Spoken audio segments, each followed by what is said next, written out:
আসসালামু আলাইকুম দর্শক। ইসরায়েল এখন রীতিমতো মরিয়া হয়ে আক্রমণ শুরু করেছে ইরানের বিরুদ্ধে। নির্বিচার সেই হামলায় কিছুক্ষণ পরপর একের পর এক খবর আসছে। তাতে সর্বশেষ যেই খবরটি এসছে, ইরানের রাষ্ট্রীয় টেলিভিশন ভবনে ইসরায়েলি হামলা। এবং কিছুক্ষণ পরপর তারা বিভিন্ন এলাকায় ঘোষণা দিচ্ছে যে তারা হামলা করবে বিভিন্ন স্থাপনায়, যাতে নাগরিকরা সরে যায়।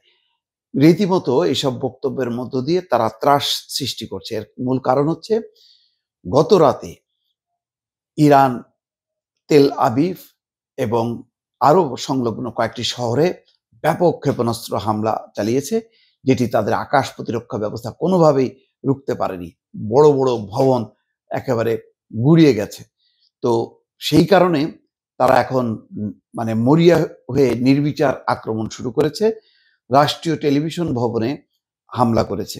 এখানে বলা হচ্ছে, ইরানের রাষ্ট্রীয় টেলিভিশন ভবনে হামলা চালিয়েছে ইসরায়েল। কিছুক্ষণ আগে এই হামলা হয়েছে বলে জানিয়েছে আল জাজিরা। রাষ্ট্রীয় টেলিভিশনে সংক্ষেপে প্রচারিত ঘোষণায় বলা হয়েছে, রাষ্ট্রীয় সম্প্রচার মাধ্যম বর্তমানে ইসরায়েলি হামলার লক্ষ্যবস্তু। হামলার বিস্তারিত বা ক্ষয়ক্ষতির তথ্য এখনো প্রকাশ করা হয়নি। এই হামলার কিছুক্ষণ আগে ইরানের রাষ্ট্রীয় টেলিভিশন এবং রেডিও অদৃশ্য হতে যাচ্ছে বলে হুমকি দিয়েছিলেন ইসরায়েলের প্রতিরক্ষা মন্ত্রী ইসরায়েল কাচ। কাছের বিবৃতির বরাত দিয়ে এপির খবরে বলা হয়, ইরানের প্রচারণা এবং উস্কানির মেগাফোন অদৃশ্য হতে যাচ্ছে। ইরানের রাষ্ট্র টিভি এবং রেডিও অদৃশ্য হতে যাচ্ছে, হুমকি ইসরায়েলি প্রতিরক্ষা মন্ত্রীর। এই খবরে বলা হচ্ছে, ইরানের রাষ্ট্রীয় টেলিভিশন এবং রেডিও অদৃশ্য হতে যাচ্ছে বলে হুমকি দিয়েছেন ইসরায়েলের প্রতিরক্ষা মন্ত্রী ইসরায়েল কাচ। তার মানে যাতে ইরানের কোনো বক্তব্য বিবৃতি প্রচার না হয় এবং ইসরায়েলকে যে গুড়িয়ে দেওয়া হচ্ছে সেই চিত্রগুলো যাতে প্রকাশ না পায়, সেই কারণে একটা অবরুদ্ধ একটি পরিস্থিতি তারা তৈরি করতে চাচ্ছে ইসরায়েল। ইরানের রাজধানী তেহরানের রাষ্ট্রীয় সম্প্রচার মাধ্যম সদর দপ্তর সংলগ্ন এলাকার বাসিন্দাদের সরে যাওয়ার নির্দেশ দিয়েছে ইসরায়েল বাহিনী। এরপর ইসরায়েলের প্রতিরক্ষা মন্ত্রী এই হুমকি দিলেন। দর্শক, তার আগে দেখেছেন যে ইরানের হাসপাতাল পর্যন্ত রক্ষা পায়নি। হাসপাতাল লক্ষ্য করে তারা হামলা চালিয়ে যাচ্ছে।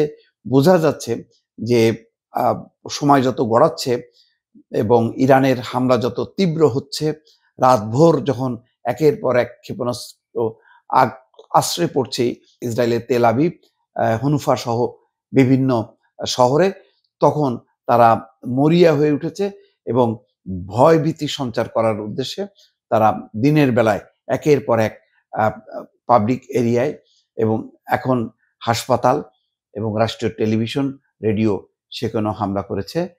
সর্বশেষ খবরে আরো বলা হচ্ছে, ইরানের সঙ্গে সব সীমান্ত ক্রসিং বন্ধ করলো পাকিস্তান, তবে বাণিজ্যিক যোগাযোগ থাকবে। পুতিন এরদোয়ান ফোনালাপ, সংঘাত বন্ধে কূটনীতিক জোর। ইসরায়েলের হয়ে গুপ্তচর বৃত্তি, ইরানের এক ব্যক্তির মৃত্যুদণ্ড। ইরান এ পর্যন্ত 350টি ক্ষেপণাস্ত্র ছুড়েছে। নানা খবর আসছে দর্শক, জানানোর চেষ্টা করব।